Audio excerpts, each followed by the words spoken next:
Eso es. Al libro de Hebreos, capítulo 10, verso 10. Vamos a leer ahí un momento la palabra del Señor. Amén. ¿Esto acá? Amén. Que Dios bendiga a cada uno de ustedes. Gusto de verles virtualmente y que sea Dios bendiciendo esta palabra en esta hora de nuestras vidas y a quienes posteriormente pueda llegar también el mensaje siempre de salvación. Amén. Dice en el libro de Hebreos 10:10, en esa voluntad somos santificados mediante la ofrenda del cuerpo de Jesucristo, hecha una vez y para siempre. Amén.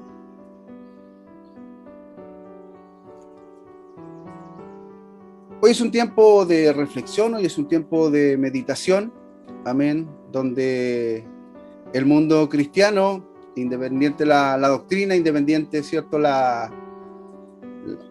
cierto, el credo, la iglesia, se reúne en memoria de esta fecha tan importante para el mundo cristiano, amén, que marca un antes y un después de lo que el hombre conoce, de lo que conocíamos respecto a la relación con Dios mismo, ¿ya? Y que sin duda da el nacimiento a una de las principales religiones del mundo, insisto, independiente de la doctrina, ¿cierto? Y de algunas divisiones que ha sufrido el cristianismo en todo su esplendor, en todo su tiempo, en todo su apogeo.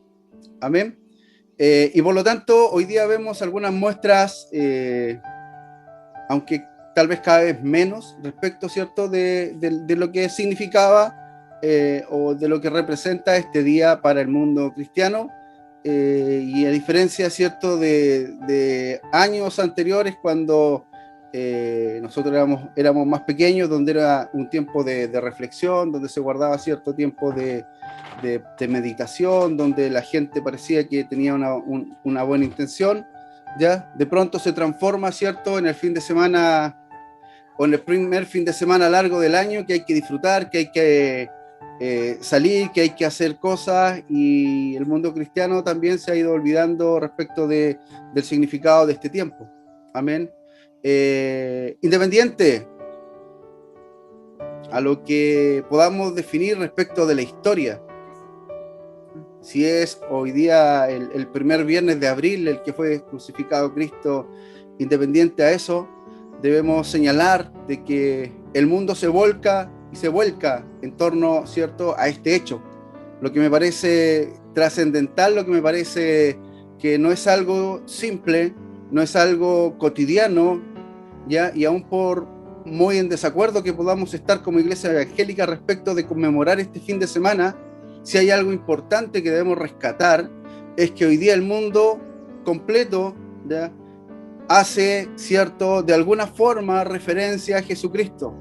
Algunos de forma positiva, algunos de forma negativa, algunos de forma indiferente, pero los medios se llenan de este mensaje, la televisión se llena de películas, ¿cierto?, referente a la Biblia, la radio llama a un tiempo de reflexión, ¿cierto? El medio en general se vuelve a entender por qué de pronto estamos en este día, ¿ya?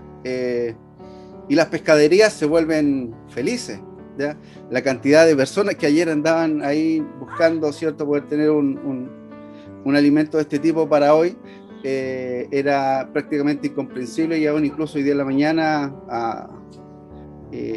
pero en fin, y en definitiva no nos toca a nosotros juzgar eso, sino que quiero ir hoy día a un punto importante respecto de lo que conversamos, respecto de lo que trata la fecha, ¿ya? Amén, y espero que pueda ser claro en lo que quiero compartir con ustedes. Amén. Leíamos, ¿cierto?, de que fue el sacrificio único de Cristo, y un sacrificio que no se ha repetido a lo largo de la historia, de la forma en que Cristo lo vivió, lo sufrió, lo experimentó, lo transmitió a los discípulos, lo transmitió al mundo, ¿ya? Y cómo la palabra del Señor se fue cumpliendo Amén. En la medida que Cristo iba avanzando al llegar a esas horas cruciales donde sería entregado, donde sería juzgado y donde sería llevado a la muerte a través de la cruz. Amén. Fue un tiempo, cierto, importante para aquel momento donde no solamente lo que hablaron los profetas se consumaba en aquel momento, sino que también lo que Cristo fue revelando a través de este pequeño tiempo que tuvo con sus discípulos, ¿ya? Me parece interesantísimo, hermano, ver cómo Mateo, Marcos y Lucas hablan respecto de lo que pasa en aquel momento en la Santa Cena, o cuando Dios instaura la Santa Cena y nos invita, ¿cierto? O invita a los discípulos a compartir el pan y les comenta y les instruye que la sangre de Cristo representaría el nuevo pacto, que en un par de versículos se dice que sería derramada y que otro dice por vosotros es derramada. Amén. Sin embargo, si usted va al libro de Juan, el libro de Juan no narra la institución de la cena, sino que va a hechos más íntimos de los que fueron vividos en aquel momento con el Señor. Puede leer ahí en el libro de Juan, desde el capítulo 13 hasta el libro 17, se lee lo que Cristo comenzó a padecer en ese tiempo, desde orar por sus discípulos, desde orar por el mundo, desde tener ciertas conversaciones íntimas con ellos, de refutar a Pedro que le iba a traicionar, y así varios hechos que Mateo, Marcos y Lucas no abordan de una manera tan detallada. Juan se encarga de mostrarnos cómo estaba en ese momento el corazón de Cristo, cuando él ya sabía que la hora se venía y el momento estaba por ocurrir. Amén. Y quiero llevarlos a un contexto importante, amén, donde no voy a hablar de la última cena, no voy a hablar del Getsemaní, no voy a hablar, cierto, de Jesús ante Pilato, ni que Pedro lo traicionó, sino que quiero hablar de la cruz. Quiero hablar un momento de la cruz, porque poco predicamos respecto de la cruz. Y hoy día quiero hacer un pequeño bosquejo, quiero hacer un pequeño análisis y tal vez un pequeño recuento de la importancia que tiene la cruz en nuestras vidas. Amén. Entendemos que la cruz es el principal distintivo del cristianismo. Amén. Nos recuerda, cuando hablamos de la cruz, nos recuerda inmediatamente el sacrificio de Cristo en aquel madero, ¿cierto? Y cómo lo que Dios había prometido al hombre se cumple a través de su Hijo. Hemos visto ciertas películas, pero si usted se va a la arqueología cristiana y comienza a leer los estudios de los hombres que se han dedicado a entender la historia a través de la arqueología y a través de las pruebas, de la evidencia, ¿ya? Demuestran de que los romanos fueron un pueblo o un imperio cruel, fueron muy crueles. Por lo tanto, cuando vemos películas como La Pasión de Cristo, dirigida por Mel Gibson hace algunos años, y muestra de una forma tan agresiva, muestra de una forma tan cruel cómo victimizaron a Cristo en ese momento, pareciera a veces incluso poco de cómo la historia narra la crueldad con que los romanos trataban, ¿cierto? Voy a decirlo entre comillas, a los criminales o a quienes que ellos consideraban criminales y contra el imperio en ese entonces. De hecho, es más, hay de cuales muchos no se encuentra registro, no se encuentra nada, porque el hecho de ser crucificados o de ser llevados al Coliseo, allí al circo romano, que no solamente se representa en el Coliseo, sino que en distintos lugares del Imperio Romano se producían estos actos, ¿amén? Eran las fieras, eran las bestias quienes devoraban no solamente a los cristianos, sino que a quienes, insisto, el imperio pensaba que estaban contra ellos, y por lo tanto se perdía todo registro, porque esa era la intención del Imperio Romano. Cualquier persona que fuera juzgada y condenada por el imperio debía ahorrarse todo registro, y es así como quienes morían en la cruz, ¿ya? No eran entregados para que fueran sepultados. El Imperio Romano los mantenía crucificados hasta que las aves y los animales o el cuerpo mismo en su descomposición caía al suelo y era devorado por la naturaleza y descompuesto de la forma que los estudios nos muestran. Por lo tanto, la cruz significa algo más que simplemente el hecho de ser un madero. Tiene un contexto totalmente importante y tal vez interesante desde la perspectiva que vamos a compartir el día de hoy. Amén. Por lo tanto, Jesús, lo primero que debemos entender, que llevó un castigo y un peso del cual no merecía, sino que lo merecíamos nosotros por nuestros pecados, pero Él lo hizo por amor. Amén. Todo lo que Cristo hizo, aun cuando, ¿cierto? Ahí en Getsemaní tiene una conversación íntima con su Padre, todo lo hizo por amor, porque le amó desde el momento en que tomó la decisión de ser carne, de ser hombre, ¿cierto? Como cada uno de nosotros. Él supo cuál era su propósito, su destino, y por amor a usted, por amor a mí, por amor al Padre, por amor a esta relación, Él entregó su vida para traernos a nosotros esa restauración del pacto de Cristo. Por lo tanto, ¿qué significa la cruz? Lo primero que tenemos que entender es que, si bien es cierto, hoy día la cruz representa o es uno de los principales distintivos de la iglesia cristiana, en los primeros siglos no fue así. No tomó la connotación que hoy día tiene la cruz. ¿Amén? En los primeros siglos, los cristianos utilizaban otros medios para identificarse, ¿ya? Uno de los que más se conoce era el símbolo de un pez, un dibujo de un pez en los dinteles de las puertas o a la entrada de los hogares. Era una forma de identificar dónde había un hombre, una mujer o una familia cristiana. Amén. Se dice que no es hasta avanzado el siglo IV, V aproximadamente, donde la cruz comienza a tomar un contexto distinto y toma finalmente el contexto que hoy conocemos.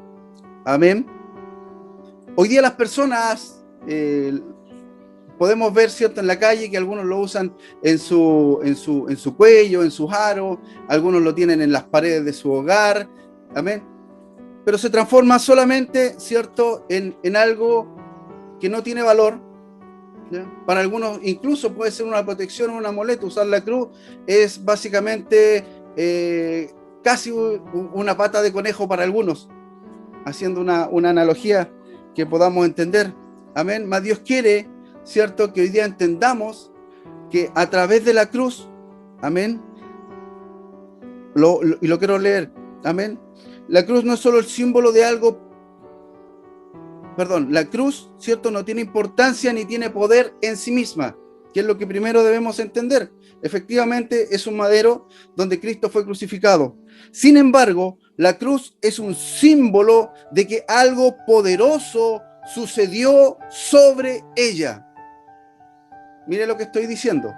La cruz es el símbolo de que algo poderoso sucedió sobre ella.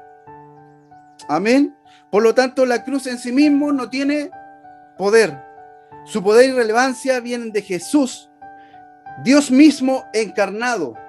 Amén. Y que tuvo relación con su muerte y su resurrección. Gloria a Dios. Amén. Mire, vamos, la verdad es que tengo hartos escritos hoy día, pero quiero no alargarme mucho. Amén, por virtud de la hora. Sin embargo, me parece interesante desde esta perspectiva. Amén. Mientras, la verdad es que desde que me dijeron que tenía que predicar, estaba muy nervioso porque no tenía el tema, pero finalmente el Señor ahí abrió la mente, abrió el corazón y pudimos entender esto. Si la cruz en sí misma no tiene poder, no tiene autoridad, sin embargo, sobre ella sucedió algo maravilloso. ¿Qué somos nosotros? Cada uno de nosotros, dentro de esta religión cristiana, dentro de este credo que profesamos. ¿En qué nos hemos transformado nosotros?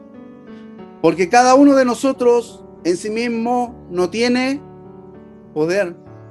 Cada uno en sí mismo no tiene autoridad. Sin embargo, cada uno de nosotros somos el símbolo, somos la representación humana, carnal, los testigos de hoy de que algo poderoso sucedió en cada uno de nosotros. Gloria a Dios. Por lo tanto, podríamos decir que hoy somos nosotros No estoy levantando una nueva teología, no estoy levantando una nueva doctrina, simplemente quiero referirme a aquel hecho de la cruz, la importancia que tiene y la importancia que tenemos nosotros el día de hoy. Por lo tanto, en la cruz se representa el inmenso amor de Dios para con nosotros. Juan 3:17 dice, porque no envió Dios al mundo a su Hijo para condenar al mundo, sino para que el mundo sea salvo a través de él. Y el mundo no fue salvo a través de los milagros de Cristo. El mundo no fue salvo, ¿cierto?, a través de la sanidad, a través de la restauración, a través de la acción propia, ¿cierto?, de alimentarlos. El mundo fue salvo una vez que el pacto, como él mismo lo dice, mi sangre será el nuevo pacto para salvación de muchos. Por lo tanto, cuando este pacto se establece y se restaura a través de la muerte de Cristo Jesús, se consuma el inmenso amor que Dios siempre ha tenido para cada uno de nosotros. Dios nunca ha dejado de amar al hombre, y aun cuando el hombre peque, Dios nunca lo va a dejar de amar. Amén. Sin embargo, la relación es como lo conversábamos el otro día con la pastora, de esta madre que vio un video donde es su hijo el que comete cierto un ilícito y va y lo entrega. Ella dice, amo a mi hijo, pero él tiene que hacerse responsable de sus actos, él tiene que hacerse responsable de su actuar, y va, ¿cierto?, y lo presenta a Carabineros, y después en una entrevista dice, con todo el dolor de mi corazón como madre, ¿cierto?, pero yo quiero un hijo recto, no quiero un hijo que esté adulterando lo que nosotros le hemos enseñado. Y así también actúa de cierta forma Dios. Dios nos ama hasta lo mucho, pero no quiere, ¿cierto?, tener esta relación mientras nosotros no entendamos que Él quiere que seamos dignos, que seamos rectos, que tengamos una santidad como Él nos enseñó a tenerla a través de Jesucristo. Por lo tanto, cuando Cristo muere en la cruz, se consuma este amor maravilloso que Dios ha tenido para los hombres. Amén. Lo he enseñado una y otra vez. Cuando el hombre peca, ¿cierto?, crea una barrera entre Dios y él, quedando atrás, ¿cierto?, la amistad y el compañerismo que hasta ese momento se había dado. Amén. Pero el amor de Dios es tan grande que no podía permanecer en el tiempo ni eterna esta enemistad o esta separación entre Dios. Por lo tanto, Jesucristo mismo se entrega en gracia para el mundo, para que cada uno de nosotros pudiéramos ser salvos, y una vez vencida la muerte, que fue lo más maravilloso dentro de todo el contexto de aquel día, ¿cierto?, vencida la muerte, nos dijo que a través de él ya no habría más muerte, sino que este cuerpo, ¿cierto?, sería transformado y la muerte ya no sería más para nosotros. Segundo, cargó todo el castigo que nosotros debíamos haber merecido. Si usted va y comienza a leer el libro de Juan 13:17 y analícelo, cuando él está ante Pilato, él es enjuiciado y todos conocemos la historia, ¿cierto?, de que finalmente Pilato no quiere hacerse cargo de esta decisión porque no ve pecado en él, no ve ninguna relación, no ve ningún delito para condenarlo, aun cuando los que estaban, ¿cierto?, a favor del Imperio Romano, que eran estas clases políticas y religiosas que coludían con ellos, le insistían en que era un hombre que generaba daño y que podía ser peligroso, podía traer una revolución del pueblo judío hacia el pueblo o al Imperio Romano. Y finalmente toma la decisión de realizar, ¿cierto?, una tradición donde se ofrecían dos hombres y era el pueblo quien decidía finalmente quién recibiría el castigo. Amén. Todos nacimos de una naturaleza pecaminosa. Y aun cuando somos pequeños, el pecado está en nosotros. Sin embargo, la inocencia y los hechos sin intención nos excusan de cierta forma de algo que podríamos hacer. El mejor ejemplo que les puedo dar es dos niños jugando con el mismo juguete. Y si uno lo toma y no se lo entrega al otro, el otro va y utiliza lo que tenga, una mano, una botella, cualquier cosa, para agredir al niño y tomar lo que a él le pertenece. Y si el otro es despierto y también va a ir, ¿cierto? Y lo va a confrontar y se va a generar una riña. ¿Qué es eso? En un niño inocente de 3, de 4 años, ¿qué es eso? ¿Por qué se da? ¿Por qué sucede? Porque nacemos de una naturaleza pecaminosa. No estamos sujetos, ¿cierto? Tal vez en ese tiempo a lo consciente, a la conciencia, a la responsabilidad, ¿cierto? De la moral que nos impone una vez cuando ya podemos tomar decisiones y entendemos y debemos hacernos responsables de las decisiones. Esa moral, ¿cierto? Que viene de conocer a Cristo, esa moral que viene de escudriñar la palabra del Señor. Amén. Pero sin embargo, a través de la gracia de Cristo, a través de la gracia que Dios nos entrega a través de Cristo, podemos nosotros recibir hoy día una salvación merecida o no merecida. Cuando estemos delante de Él, lo vamos a saber. Amén. Pero en tanto, ¿cierto? Él quiso traer a nosotros gratuitamente esta salvación. ¿Y cómo lo hizo? A través de Cristo, que nos justificó. A través de Cristo, que a través de este sacrificio, ¿cierto? Pagó el precio que alguien debía pagar, el precio que alguien debía entregar. Y es Él el que toma la decisión de morir en la cruz. También es la señal de un nuevo pacto. Cristo es la señal del antes y después. Se dice que sin Cristo no habría cristianismo, pero sin Cristo en realidad no habría salvación, no habría gracia, no habría vida eterna, no habría todo lo que hoy día usted y yo tenemos, todo lo que hoy día usted y yo podemos recibir. Cuando oramos y pedimos paz, cuando oramos y pedimos misericordia, cuando oramos y pedimos gracia, porque la gracia también a veces la dejamos de lado y no sé si la guardamos, la escondemos, se nos va, pero a veces sentimos que la gracia tampoco está.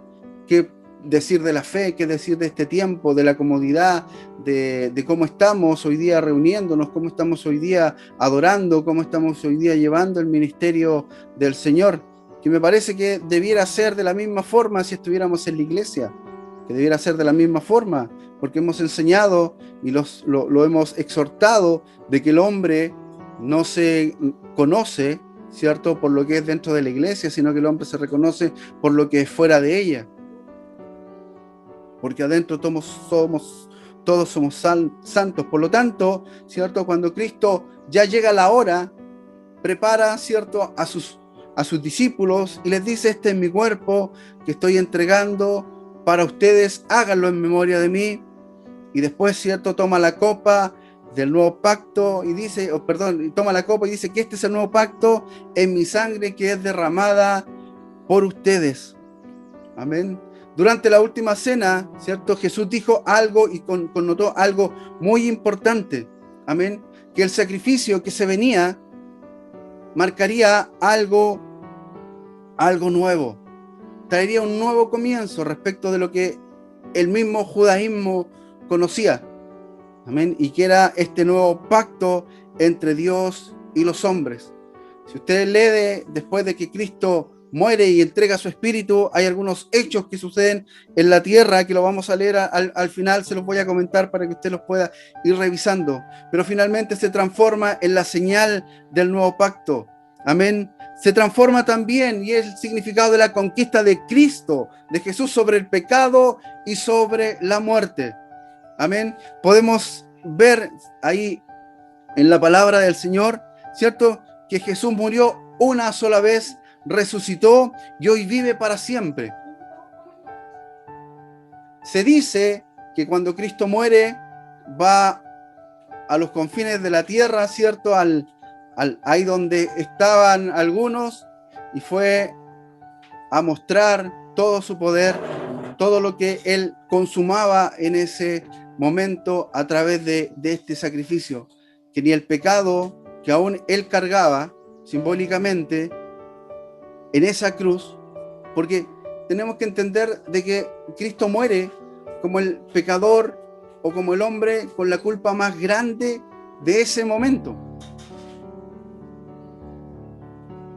Jesús no robó, pero era culpable de robo. Jesús no traicionó, pero era culpable de traición. Jesús no conspiró y era culpable de conspiración. Jesús amaba y era culpable de aborrecer. Jesús sanó y era culpable de hacer obras del diablo. Jesús alimentó a muchos y esos muchos después le reclamaban, después no lo amaron, después no lo sirvieron como era el propósito. Pero era el propósito para que se cumpliera la palabra del Señor. Por lo tanto, Cristo lleva el pecado de todos nosotros, de aquellos que lo escupieron, de aquellos que lo golpearon, incluso de aquel imperio traidor, de aquel imperio cruel que gobernaba en ese tiempo, del mismo pueblo de Israel que lo negó. Y a través de esta muerte de cruz, Cristo conquista el pecado, y no solamente el pecado, sino que se hace victorioso sobre la muerte. Y como los testimonios de esos hombres que vivieron en aquel entonces nos narran a través de estos libros que están impresos en esta Biblia maravillosa, podemos entender de que Cristo al tercer día resucitó.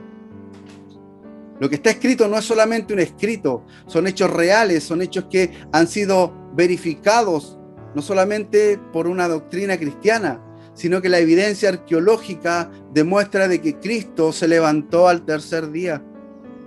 Gloria a Dios. Ya no somos esclavos del pecado, sino que tenemos libertad a través de Cristo Jesús. Y es más, Pablo decía: he sido crucificado con Cristo y ya no vivo yo, sino que Cristo vive en mí. Lo que ahora vivo en el cuerpo lo vivo por la fe en el Hijo de Dios, quien me amó y dio su vida por mí. Así lo expresaba Pablo en el libro de Gálatas. Gloria a Dios. Jesús venció al diablo y al poder de las tinieblas. Por tanto, ya que ellos son de carne y hueso, Él también compartió la naturaleza humana para anular mediante la muerte al que tiene dominio de la muerte, y librar a todos los que por temor a la muerte estaban sometidos a esclavitud durante toda su vida. Gloria a Dios. Amén. Cuando Jesús murió, no solamente se cumple la palabra que estaba escrito ahí al libro de Génesis, sino que se cumple el componente completo de lo que los profetas habían hablado respecto de lo que sería la vida del Mesías en este lugar. Y vence al diablo. Ya no hay potestad del diablo, ¿cierto?, sobre la muerte. Ya las tinieblas saben que están limitadas, y por lo tanto se muestra al mundo, se muestra a quienes creemos en Dios, a los que le servimos como Cristo, a los que le hemos recibido, como leíamos en el libro de Hebreos, a los que le hemos recibido, a los que hemos decidido vivir una vida cristiana, a los que hemos decidido echarle para adelante, aún en la adversidad, aún en los tiempos difíciles, aún en los momentos cuando no nos gusta hacer algo que debemos hacer, echamos para adelante y es Dios glorificado a través de nosotros. Gloria a Dios. Por lo tanto, hermano, no debiera reflejarse a través de tu vida el amor que Cristo tuvo en aquel madero de la cruz. ¿Acaso no debería a través de tu vida ser un testimonio fiel de que no merecíamos la gracia, no merecíamos el perdón? Sin embargo, el castigo fue sobre Jesucristo. ¿No debíamos nosotros dar testimonio del nuevo pacto? ¿No deberíamos nosotros cada día, a través de la sangre de Cristo, cierto, sentir de que el pecado y la muerte no tienen poder ni tienen autoridad sobre nosotros? Y finalmente, a través de nuestra vida, ¿no debiéramos nosotros también decir que el diablo y las tinieblas no tienen autoridad, no tienen poder? ¿No deberíamos nosotros el día de hoy de cierta forma reflejarnos en este madero de la cruz, donde este madero no tiene ninguna autoridad, no tiene poder, es simplemente un madero? Si Dios y Jesucristo no está en tu vida, eres solamente carne y hueso. Eres solamente una persona con conocimiento, con actitudes, con inteligencia, pero cuando está Cristo en tu vida, Cristo te vivifica, Cristo te restaura, Cristo te levanta, Cristo te hace ver de que eres distinto, Cristo te llena de algo, de una esencia que el hombre no puede entender. Y es por eso que el hombre cristiano que está viviendo en Cristo, el mundo lo conoce, Las tinieblas lo conocen. Somos peligrosos cuando estamos realmente viviendo la vida en Cristo Jesús. Las tinieblas no pueden ceder ante la presencia del Señor. Y si Dios está con nosotros, ¿qué debemos temer? ¿Debemos temerle a la muerte? ¿Debemos temerle a la situación que hoy día estamos viviendo? En ninguna manera debiéramos estar atemorizados de lo que está pasando. En ninguna manera. Pablo lo decía, yo estoy listo para el sacrificio. ¿Cuántos de ustedes, cuántos de nosotros estamos listos para el sacrificio? Vivimos porque queremos vivir y nos gusta vivir. A todos nos gusta vivir, nos gusta estar vivos. Pero que no sea esta situación dueña de tu vida, porque Dios nos va a llamar de una forma u otra. Y si nos toca partir en este tiempo, glorificado sea Él. Pero no debemos estar temerosos como cristianos, con la esperanza que tenemos, con la esperanza que nació un día cuando decidimos aceptar a Cristo y vivir este tiempo maravilloso con Él. ¿No debiéramos nosotros estar alentando cada día a aquellos que no tienen esperanza? Hoy día es fácil, hoy día viernes 4 de abril o 3 de abril, 2 de abril, Viernes Santo, es fácil hablar de Cristo, porque todo el mundo habla de Cristo. Y tenemos argumentos de sobra. Usted vaya ante un amigo y diga, oye, ¿te diste cuenta que otra vez van a dar Jesús de Nazaret? ¿La habéis visto alguna vez? Y sacamos conversación. Lo difícil es cuando el mundo no está mirando a Cristo. Y nosotros debemos hacer de que el mundo mire a Cristo. Es un tiempo donde el hombre cada día va acelerando aún más su vida y no tiene tiempo de hacer un momento para recoger su vida espiritual. Un hombre en una radio ayer decía, vivimos tan acelerados que hemos olvidado muchas cosas. El día a día nos consume y él no es cristiano y nos hemos olvidado de que hay un Dios, de que hay un tiempo para recogernos, de que hay un tiempo para vivir, ¿cierto? Este momento espiritual que tanto nos llena, que tanto nos edifica, que tanto nos construye. Si un hombre que no es cristiano tiene estas palabras, ¿cuáles son las nuestras? No solamente de este tiempo, sino de que cada día. Ojalá todos los viernes fuera Viernes Santo para que el mundo, ¿cierto?, se volcara a esto, no para que tenga usted un viernes libre toda la semana, amén, sino que para que el mundo se volcara y entendiera cuál es el propósito de Dios en su vida.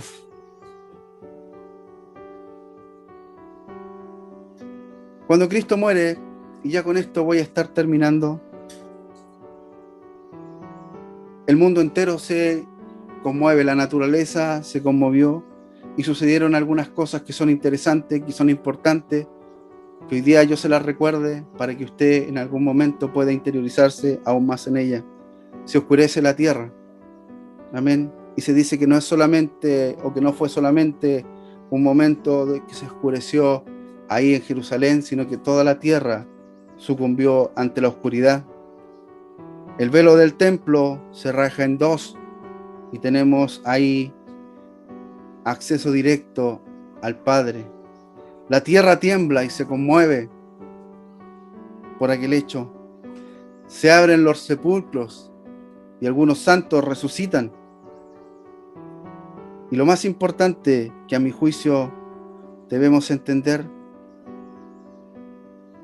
es que habían hombres romanos que testificaron estos hechos y reconocieron que realmente Jesucristo era el Hijo de Dios. No lo dijeron los judíos, no lo dijeron sus discípulos, no lo dijeron sus cercanos, lo dijeron aquellos mismos hombres que habían crucificado a Cristo Jesús. Parafraseo, porque no tengo la oración completa y ojalá pudiéramos tener esa grabación hoy día, pero me imagino que ante esta situación, esos hombres miraron a Cristo y dijeron, no es culpable. Hay bondad en su rostro, aun cuando le escupieron, aun cuando le crucificamos, hay bondad en él. Realmente era el Mesías, realmente es el Hijo de Dios. Así que le invito en esta hora a meditar de este tiempo, le invito a compartir esto. Si está disfrutando ahí un momento con su familia. Cierre sus ojos en la mesa, en el living, en la cama, donde usted esté. Amén, porque quiero hacer una oración en esta hora para que Dios bendiga mi vida, para que Dios bendiga su vida, para que Dios bendiga a toda nuestra familia espiritual, nuestra familia Luz en el Camino, y puedan ser, cierto, muchos más los que podamos nuevamente reunirnos, si es a través de este medio, amén, si es a través de otro, amén, pero que podamos estar juntos, no perder la comunión, no perder el contacto, sino que podamos alentarnos, estar ahí para apoyarnos cada día en el nombre de Cristo Jesús. Amén. Cierra sus ojos. Voy a orar. Señor, te damos gracias por este tiempo, por esta palabra, porque, Señor, a veces nos olvidamos de las cosas simples, pero que tienen una gran importancia, Dios amado. Como la palabra, Señor, hoy día nos ministraba, la cruz en sí sola no tiene ningún valor, sin embargo representa algo importante, representa algo, Señor amado, Señor, sobre lo cual, Padre eterno, Señor, sucedió algo tan maravilloso, donde, Señor amado, al estar ahí Jesucristo y vivir toda esta pasión, todo este sufrimiento, hasta la muerte, Señor amado, se conmueve el universo, se conmueve la naturaleza, Rey del cielo, y finalmente, Señor, se sella este pacto maravilloso donde la gracia es derramada, donde tu espíritu, Señor amado, es liberado para que el pueblo, Señor, pueda recibir directamente hasta estos tiempos de tu bondad, de tu gracia, de tu amor, de tu paz, de tu fe. Y en esta hora, Señor, crítica, en este tiempo, Señor, donde las horas, Señor, de encierro nos pueden agobiar, donde, Señor amado, los recursos, el trabajo puede, Señor, faltar. Yo te pido de que tú nos permitas recordar, Padre eterno, Señor amado, cuando se abren, Señor, los sepulcros, se abre, Señor amado, el velo al rasgarse en dos, Padre eterno, Señor, y se levanta, Padre santo, todo aquello que era tradición, todo aquello, Señor, que los hombres hacían ya por costumbre, todo eso queda detrás, Padre eterno, y se levanta un nuevo pacto donde la relación con Dios se vuelva a establecer a través de Cristo Jesús.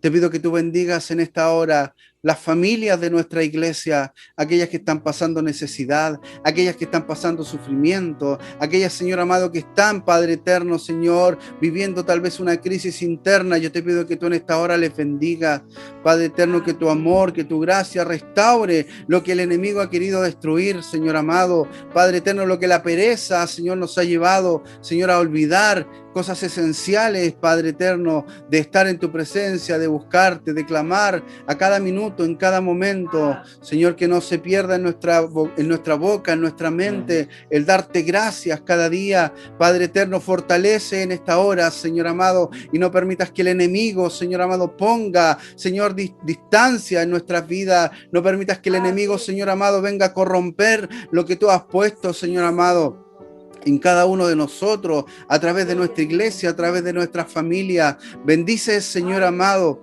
en esta hora cada hogar, cada jefe de familia, Padre eterno, cada, Señor amado, esposa, cada hijo, Rey del cielo, Señor, y así podamos juntos, oh Rey amado, estar delante de ti, glorificar tu nombre, exaltarte, poder ir a tus pies cuando necesitamos de ti. Señor, que la gracia vuelva a inundar nuestra vida, que la fe vuelva a inundar nuestro corazón, que la esperanza, Señor amado, no se diluya, Señor, en el tiempo. Señor, que tampoco, Señor, se fije, o que la esperanza tampoco, Señor, dependa de nuestros ingresos, de lo que somos capaces de hacer como seres humanos. Sí, que nuestra esperanza viva esté en ti, Cristo de la gloria. Que aún, Señor amado, como Pablo lo decía, sea que vivamos, sea que muramos, o en la condición que estemos, somos tuyos.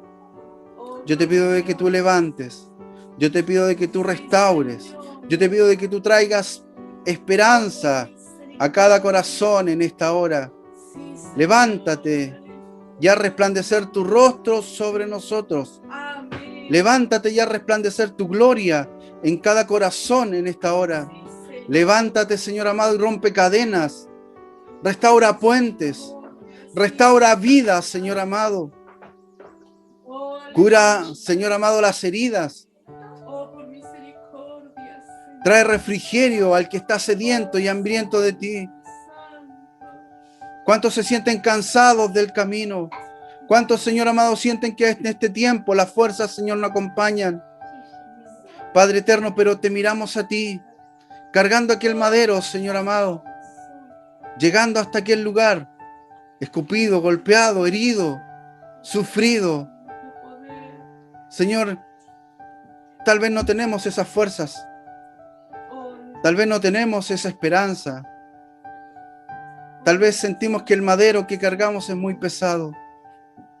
Y yo te pido de que tú levantes nuestras fuerzas, Señor, de que tú levantes y restaures, Señor amado, nuestras fuerzas.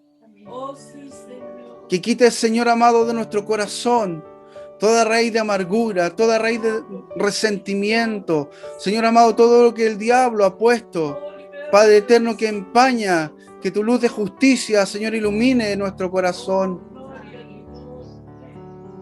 Eres tú el único que escudriña hasta lo más profundo, Padre eterno, Señor amado, porque delante de ti nada podemos esconder.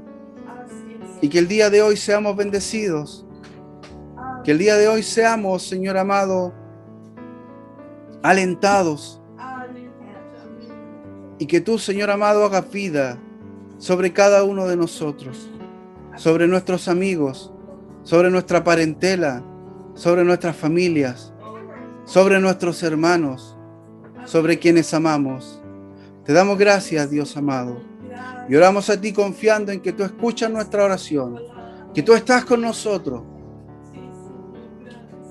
Y que el corazón, Señor, que se humilla delante de ti, tú no lo desprecias, sino que lo levantas. Te damos gracias, Dios, por este tiempo. En el nombre de Cristo Jesús. Amén. Amén. Que Dios les bendiga, que Dios les guarde.